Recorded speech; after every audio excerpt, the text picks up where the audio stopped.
Hey, I'm Carl Azus. Thanks for watching CNN 10. We're back to our daily coverage of explaining international events today. It starts with an American leader's visit to a place that's still technically at war. No peace treaty has ever been signed on the Korean Peninsula, though an armistice formally stopped the fighting in the conflict in 1953. The U.S. fought in the war. It's now an ally of South Korea. Yesterday, U.S. Vice President Mike Pence visited the demilitarized zone, the DMZ, the borderline that divides North and South Korea. Standing less than 100 feet from North Korean soldiers, the Vice President said the Trump administration would have a different approach to North Korea than previous administrations did. We're going to abandon the failed policy of strategic patience, but we're going to redouble our efforts to bring diplomatic and economic pressure to bear on North Korea.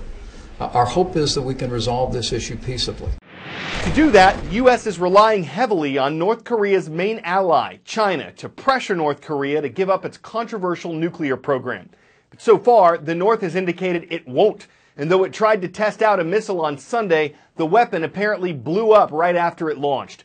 U.S. officials don't think it was a long-range missile that could reach other continents. But South Korea has said that if the North tests one of those or tests a nuclear weapon again, the North would receive a powerful punishment. So we're going here onto the actual line to go into North Korea, and I actually have to walk this way. We can't shoot left, we can't shoot right, we can only shoot forward. There's a lot of restrictions on our cameras, but to get here we had to go through 3 checkpoints. We passed some anti-tank explosives, and now we're about to go into these blue rooms and into the North Korean line.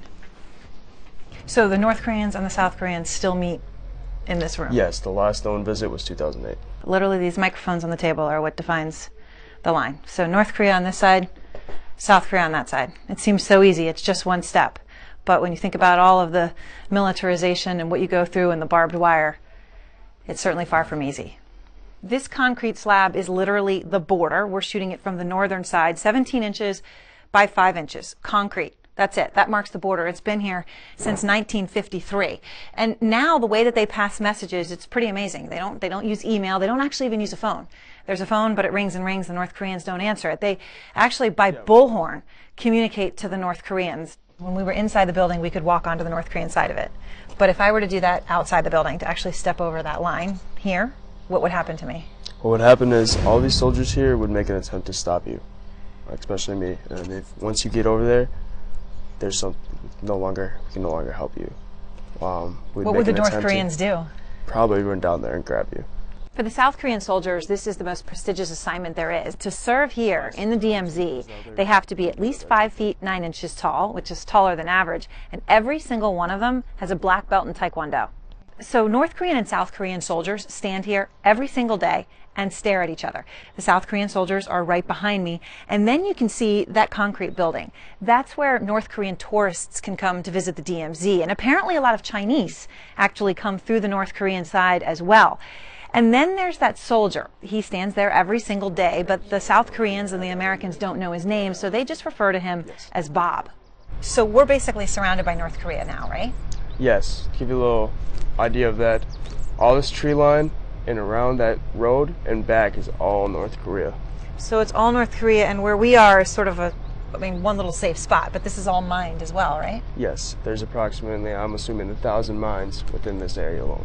Amidst the minefields is a bridge, and North Korea is on the other side. There's actually a cement wall to prevent defectors from coming over to the south. It's called the Bridge of No Return, and 62 years after the ceasefire, it's still a lonely place. Voters in Turkey have decided to change their constitution to shift their government type from a parliamentary system to a presidential one. Sunday's vote was close, just over 51% in favor of the changes to a little more than 48% opposed. International officials who were monitoring the election said it took place on a, quote, unlevel playing field and that it fell short of a truly democratic vote.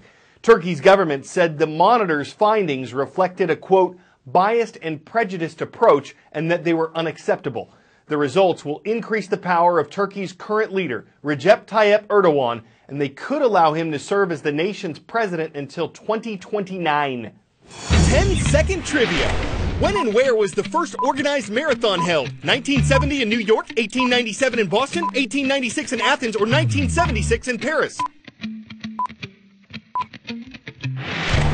commemorates an event that took place in 490 BC. The first organized marathon was run in Athens, Greece in 1896. The second oldest marathon on that list was run in 1897 in Boston. 15 runners started, 10 finished. In yesterday's race, the 121st Boston Marathon, more than 30,000 people entered the race.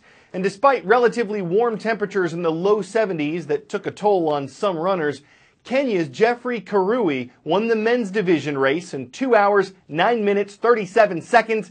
Kenya's Edna Kiplagat won the women's division race in 2 hours, 21 minutes, 52 seconds. It was the first time either had run the Boston Marathon. One of the most iconic records was the 4-minute mile, first achieved in 1954 by British medical student Roger Bannister. Running at a speed of 15 miles per hour, Bannister did what many considered impossible, suggesting the barrier wasn't just physical, but psychological. After years of failed attempts, his record was beaten just a few weeks later. Since that miracle mile, runners have continued to chase records over longer and longer distances. In particular, 26 miles and 385 yards, better known to you and me as a marathon. Today, the time set in 2003 by English runner Paula Radcliffe remains unbroken, but it's a different story for male competitors. In the past decade alone, the men's world record has been broken 5 times, dropping by 1.5 minutes. The current record of 2 hours, 2 minutes, 57 seconds is held by Kenyan Dennis Kimeto after his remarkable run at the Berlin Marathon in 2014. But now a different race is underway to reach beyond what many are calling running's last frontier. The sub-2-hour marathon.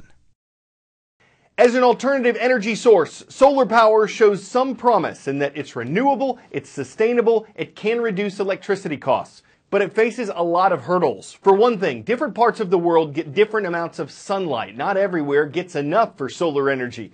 Making the actual solar panels can be expensive and cause significant pollution. And once they are made, they take up a lot of space, more than what's available in some places. Still, part of Hawaii is finding a way to make them work. This is the first and biggest combined battery and photovoltaic system in the world. This project creates enough energy during the daytime to power up to 4,500 houses on Kauai at night. Solar power is not new, but storing this much energy from the sun is. The project, commissioned by Kauai Island Utility Cooperative, is owned by Tesla. On about 50 acres of former sugarcane farmland, some 55,000 panels now stand, soaking up the sun's power during the day to store in these Tesla batteries before feeding that energy to the entire island grid during peak hours in the evening. Every day these batteries will store enough power that they could drive a Tesla car 150,000 miles. One obvious benefit, less reliance on fossil fuels. The price of gas and oil can fluctuate, but the cost of this system will remain stable for the term of the utility's 20-year contract with Tesla. It's expensive to get fossil fuels here. It is very expensive. We're saving 10 million gallons of fossil fuel a year with these projects. This project alone will displace about 1.3 million gallons of diesel. I think this is the grid of the future. From a reliability standpoint, it's adding a lot of value at no additional cost. Solar and the batteries, is that enough to power the island on its own all the time? We still need to run some conventional generation, but hopefully with the other projects coming on, it'll just lower them all.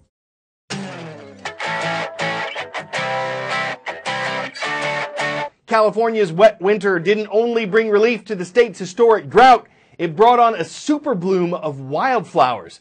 This is being characterized as an explosion of vibrant color, an ocean of yellow at Carrizo Plain National Monument. A woman recorded this from her drone while she was camping.